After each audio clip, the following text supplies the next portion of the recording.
Alright, we just started the tour.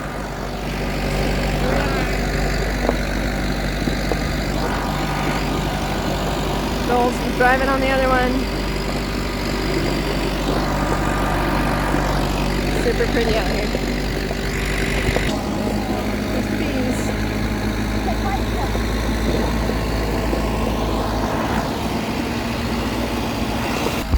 There's the chickens. Broilers. It's a lot shorter than ours was. Wow.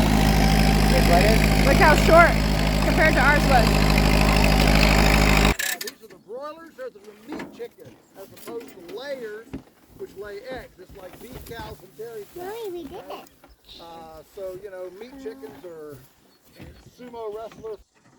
It's a real simple little dolly.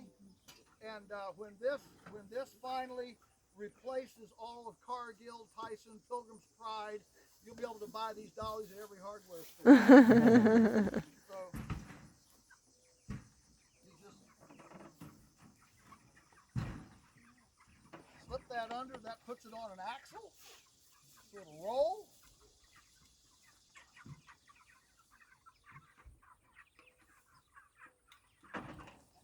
And then the birds just walk.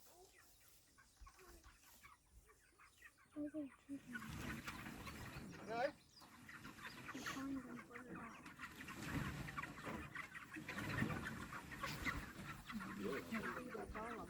All right. They just walk to the next spot. Look how they're all excited. And one person with that little dolly can move 4,500 chickens in 60 minutes. Wow. And, do their thing. But, you can't talk to these people, so now we call them a chicken shelter, which takes twice as long to say. It's part of the whole, Franklin Covey, Stephen Covey's son, Stephen Covey, who wrote 7 Habits of Highly Effective People. His son wrote one, The Speed of Trust. And this is just an example of one of the ramifications when there's no trust. Everything takes longer. So a 2-syllable word instead of a 1, everything takes longer. It's a breakdown of trust. Gurus, that any time an economic sector in a culture, the average age of its practitioners exceeds 35, Oh dear. that is an economic sector in decline. Okay? I mean, think about the average age of the workforce at Google, Amazon, Facebook.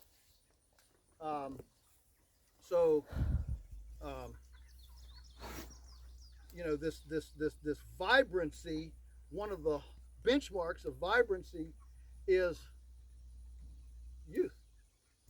Well, the average farmer is now 60, which is 25 years beyond the benchmark of business vibrancy. The problem is when young people can't get in, old people can't get out. Right. We have a lot of farmers that are wanting to get out. We have a lot of young farmers wanting to get in, but the two sides are stuck on the entrance and the exit ramp because of what? You tell me. Money for what? The land? For land. Okay. Money for land. All right, so let me hit you up with a new idea here. Number one, this is mobile infrastructure. You know what that means? You don't have to own the land that it's on. So you can have this on the median of an interstate. You can have it in a city park. You can have you can put together 6 suburban backyards and have a full-time farm. Okay? And there are people all over the country, all over the world that are doing this, that are building farm, agriculture, business enterprises without owning a square foot of land.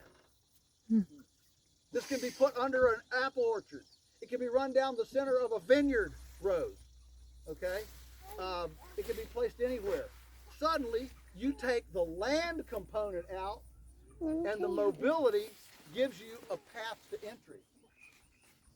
Okay? That's number one. Number two, it's modular. Modular. If you wanted to grow chickens for Tyson, what's the first thing you got to do? Chicken house. How expensive is that? You know, whatever. I mean, everything's gone up now. I always say $500,000. Probably is now $250,000. But anyway, it's a big deal. Would you say that's an impediment to entry? Yeah, I would. In fact, I like to call it elitist because that's what they call me. You know, you have those expensive chickens. You have that elite thing. And I say if I've got to borrow $750,000 to raise a chicken, I call that a pretty elite fraternity. Are you with me? Here, all you got to do is cancel your Netflix subscription for a couple months, and with pocket change, you build one of these. And if you like it, you retain your earnings and you build a second one. And if you like it more, you build it. And if you're as crazy as we are, you can build over 200 of them, and you do it with cash flow, debt-free. Dave Ramsey would be proud. Okay? And so, again, the modular aspect of this. So when people say, you know, oh, this is cute and warm and fuzzy, but can it really feed the world? See, we have a really big problem with the industrial food complex. They view scale only from a centralization standpoint. A bigger processing facility, a bigger cannery, a bigger distribution network, a bigger warehouse, a bigger, you know, pig house, a bigger chicken house, a bigger confinement dairy, a bigger combine, a bigger this, a bigger, and we view scale not from a centralized standpoint, but we believe in scale by duplication. Right. That's the way nature duplicates. You know, if nature went by today's cultural paradigm in scale, by now it would have amalgamated all the oak trees into one massive oak tree, you know, the size of Augusta County, you know, with a, right? And it'd be one big, no, nature's, I like oak trees, let's put an one over here, and one over here, and one over here. Let's spread acorns. Nature's all about decentralization through duplication rather than centralization through amalgamation. So, modular, it's a game changer. So we got, what was the first one? Mobile. Come on, everybody. Modular, yeah. Mobile. Mobile. Modular. Right. There's the third one. The Management intensive. Management intensive. 3 M's. I always do, you know, nice alliteration for good hermeneutics, you know. Okay. So management intensive, and that's of course where the naysayers say, I knew there was a catch for this. See, this would take more farmers, and they do it with a bit of a curled lip sneer, condescending mentality, as if I can't imagine what would be worse for a techno glitzy, sophisticated first world culture like ours than to have more farmers. Yep, guilty as charged.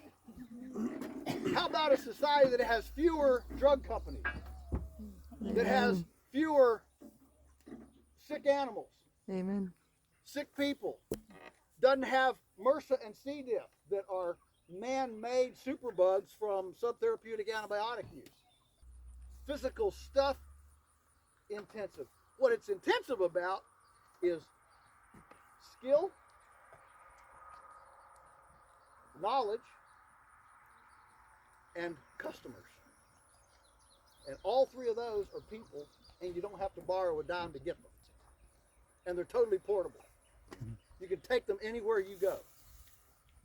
You know, no bank is ever going to come to you and say, I'm going to foreclose on your skill. Or I'm going to put a lien on your knowledge. Mobile. Modular. Management intensive. Yes.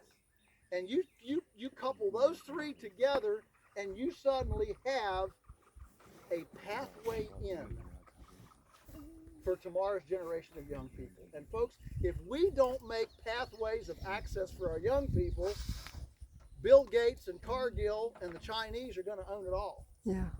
Okay? And so the fact is, according to Virginia Tech, and I have no reason to doubt them on this at least, got them on almost everything else, but not on this. The demographics show that in the next 15 years, that's 1-5, not 50, 15 years, 50% of America's agriculture equity is going to change hands. Oh dear. That has never happened in any civilization in peace. It's only happened in conquest. Oh. I'm not saying we're going to get ready to go into war. Okay, we may not, I don't know. But all I'm suggesting is that has only happened in conquest. We are in unprecedented times. And so we desperately need models that allow a successional participation to move us into the future, especially with food security, empty shelves. What we're seeing for sure now, nobody asked this, and I don't normally say it here, but it's just a good spot to be in.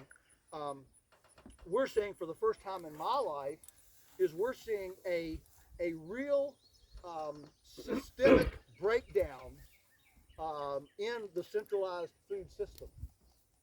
And Tyson went up 32% on their beef this year. We only went up 10%, and that's been plenty. Why? Because we run on solar energy. We don't run on petroleum. And so suddenly this mantra of efficiency is starting to give way to a dialogue about resiliency.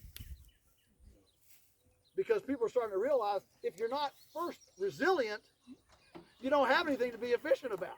The prerequisite of being efficient is we've got something going, right? But if you got nothing going, if you don't survive, you can't be efficient. First, you got to survive, right? That's enough for me. Questions? I get on these soapboxes, and it's big stuff. It's just garden collusion, and they all get together and say, it's going to frost next Monday. Full moon's coming, clear sky. We're going to have a high pressure system. It's going to frost next Monday. Let's all get right today. And at that moment, everybody's buying at the farmer's market, and we're kind of tired of tomatoes. Everybody's starting to want butternut squash and some pumpkins and root stuff, right? Some the sweet potatoes and things like that. And these tomatoes just go by the wayside. So you have to think about these kind of things. See, when's this kind of stuff happening? All right, now questions.